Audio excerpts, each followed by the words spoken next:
आइए देखते हैं प्रकाश का परावर्तन के नियम क्या क्या है। कितने नियम हैं परावर्तन के, प्रकाश के परावर्तन के नियम के बारे में हम जानते हैं। अरे दोस्तों, यह प्रश्न कई बार मैट्रिक एग्जाम में पूछ चुका है। 2015, 2016, 19 और 24।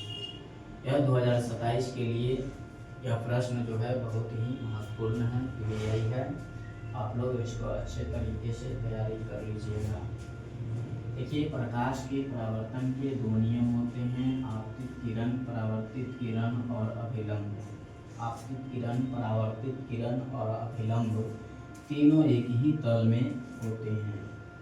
आपतित किरण, परावर्तित किरण और अभिलंब। देखिए, आपतित किरण यही है, परावर्तित किरण यह है और अभिलंब जो है यह अभिलंब है। इसको क्या बोलते हैं? अभिलंब बोलते हैं। तीनों एक ही तल में होते हैं।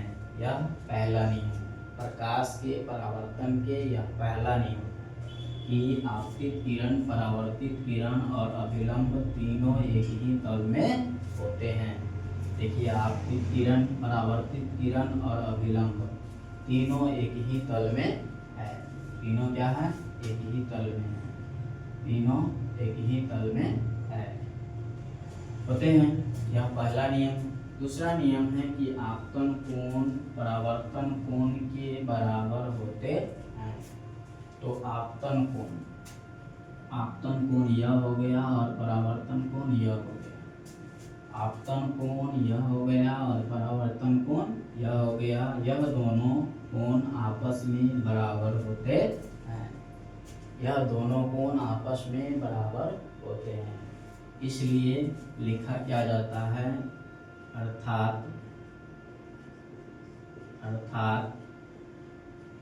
I बराबर R। मतलब आपतन कोण बराबर परावर्तन। आपतन कोण बराबर परावर्तन कोण लिखा जाता है। यानी बच्चों, यह ऑब्जेक्टिव में भी पूछा जाता है कि प्रकाश के परावर्तन के कितने नियम हैं। तो प्रकाश के परावर्तन के दो नियम हैं और प्रकाश के अपवर्तन के भी दो नियम